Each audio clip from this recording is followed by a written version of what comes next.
हरे कृष्णा, हर हर महादेव। आज हम सुनेंगे वैशाख मास महत्म के चौथे अध्याय की पवित्र कथा। तो सभी प्रेम से बोलिए विष्णु भगवान की जय। यमराज जी की बातें सुनकर ब्रह्मा जी ने कहा, हे यमराज, तुमने ऐसा कौन सा आश्चर्य देखा है कि तुम्हें दुख हो रहा है। जो मनुष्य एक बार भी भगवान गोविंद को प्रणाम कर लेता है उसे 100 अश्वमेघ यज्ञ और अनेक तीर्थ स्नान के बराबर पुण्य मिलता है। यज्ञ करने वाला तो फिर इस संसार में जन्म लेता है, लेकिन भगवान को किया गया प्रणाम मनुष्य को पूर्ण जन्म से मुक्त करके मोक्ष प्रदान करता है। जिसकी जीभा के आगे हरि ये 2 शब्द रहते हैं उसे कुरुक्षेत्र तीर्थ या सरस्वती नदी में स्नान करने की आवश्यकता ही नहीं रहती।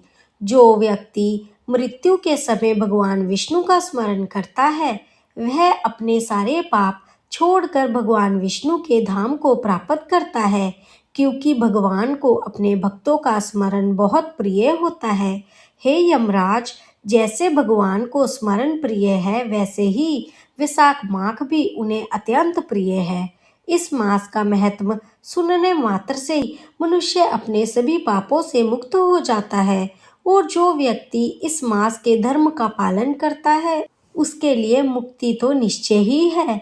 वैशाख मास में भगवान पुरुषोत्तम के नाम और यश का गुणगान किया जाता है, जिसे भगवान बहुत प्रसन्न होते हैं।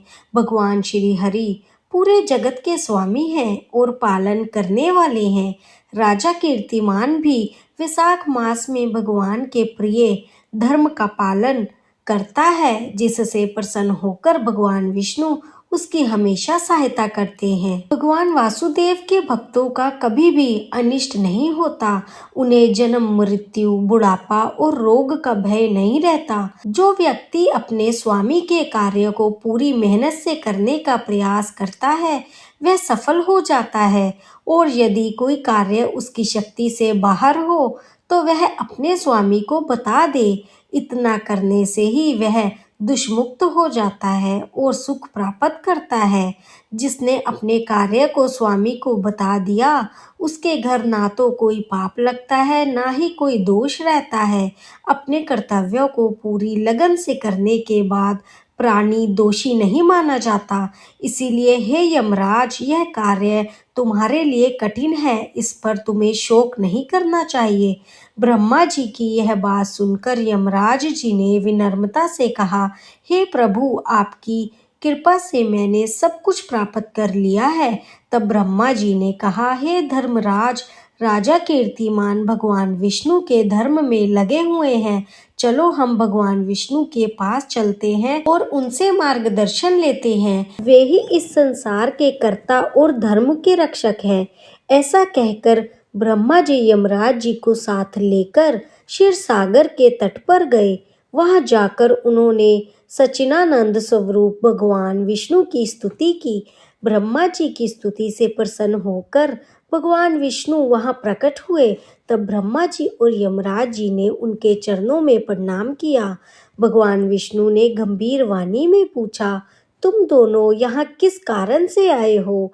तब ब्रह्मा जी बोले, हे प्रभु, आपके भक्त राजा कीर्तिमान के राज्य में सभी लोग वैशाख धर्म का पालन कर रहे हैं और आपके धाम को प्राप्त हो रहे हैं।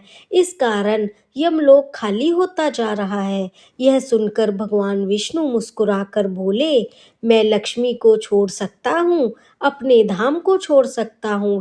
शेषनाग, गरुड़, कुस्तुंभ बानी और वैजयंती माला सबका त्याग कर सकता हूँ, लेकिन अपने भक्त का त्याग कभी नहीं कर सकता। जो भक्त अपना सब कुछ मुझ पे समर्पित कर देता है और हमेशा मेरा ही स्मरण करता है, मैं उसे कभी छोड़ नहीं सकता।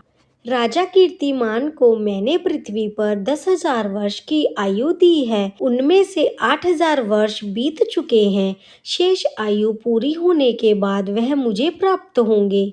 उसके बाद पृथ्वी पर एक दुष्ट राजा येन उत्पन्न होगा जो धर्म का नाश करेगा और उस समय विशाख धर्म भी समाप्त हो जाएगा, लेकिन बाद में मैं स्वयं पृथ्वी पर आकर धर्म की स्थापना करूंगा और विशाख धर्म को फिर से प्रसिद्ध करूंगा।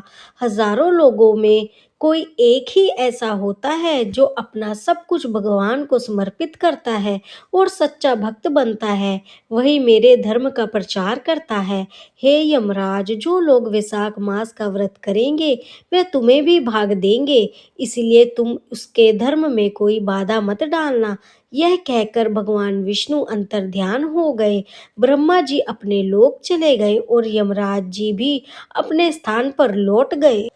इसके पश्चात विशाख मास के धर्म का विस्तार से वर्णन किया गया है, जिसे अब हम आगे सुनते हैं। विशाख मास की पूर्णिमा के दिन सबसे पहले धर्मराज जी के उद्देश्य से जल से भरा हुआ घड़ा, दही और अन्य का दान करना चाहिए। इसके बाद पितरों, गुरुजनों और भगवान विष्णु के लिए शीतल जल, दही, अन्य पान, फल और दक्षिणा फासे के पात्र में रखकर ब्राह्मण को देना चाहिए।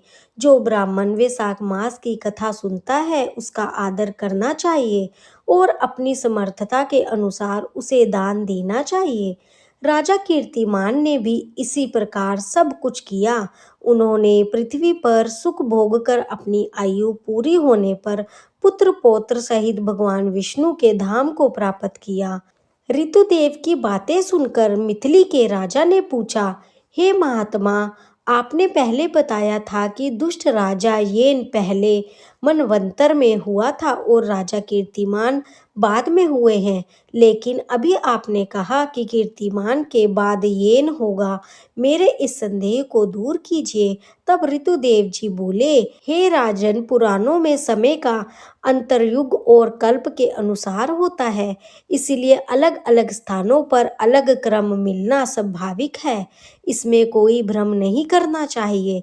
जो मनुष्य वैशाख मास में जब सूर्य मेष राशि में होते हैं प्रातः स्नान करता है और भगवान विष्णु की पूजा करके यह कथा सुनता है, वह सभी पापों से मुक्त होकर भगवान विष्णु के धाम को प्राप्त करता है।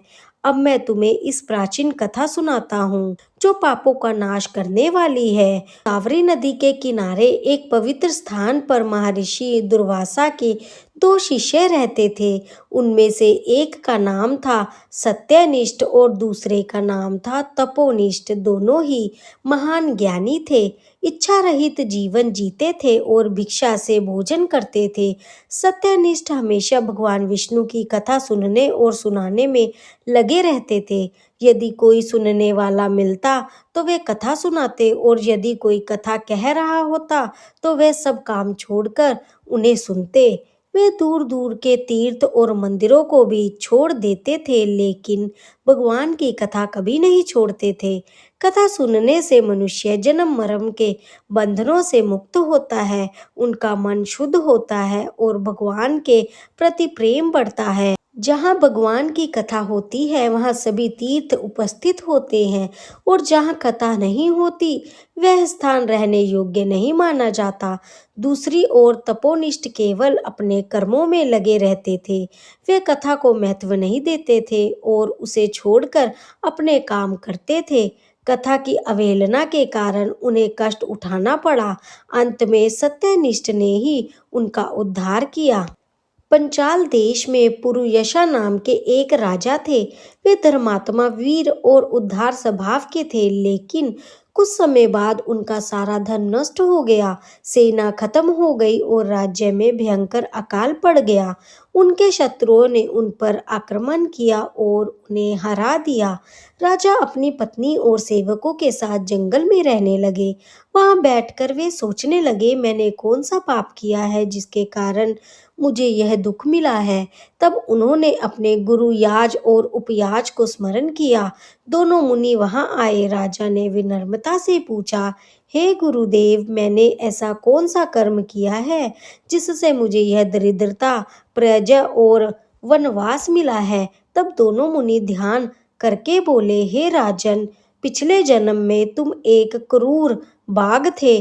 तुम हिंसक थे, दया नहीं करते थे और धर्म का पालन नहीं करते थे। तुमने कभी भगवान का नाम नहीं लिया, ना ही उन्हें स्मरण किया। इसी कारण तुम्हें यह दुख प्राप्त हुआ। तुमने छोटे छोटे जीवों को, बच्चों और पशुओं को भी मारा था, इसीलिए इस जन्म में तुम्हें पुत्र नहीं मिला। तुमने दूसरे के साथ विश्वासघात किया, इसीलिए तुम्हारे कोई मित्र या भाई नहीं है। तुमने कभी दान नहीं किया, इसीलिए तुम्हें दरिद्रता मिली है और दुष्टों को कष्ट देने के कारण तुम्हें वनवास मिला है। लेकिन एक पुण्य तुमने किया था। एक बार वैशाख मास में तुमने एक ऋषि को पानी का रास्ता बताया और उन्हें पत्ता देकर हवा की व्यवस्था की। उसी एक पुण्य के कारण तुम्हें इस जन्म में राजघराने में जन्म मिला। अब यदि तुम सुख, राज्य, धन और मोक्ष चाहते हो तो वैशाख मास के धर्म का पालन करो। राजा ने ऐसा ही किया। उन्होंने स्नान, दान, पूजा और भगवान विष्णु की आराधना शुरू कर दी। धीरे धीरे उनका भाग्य बदल गया।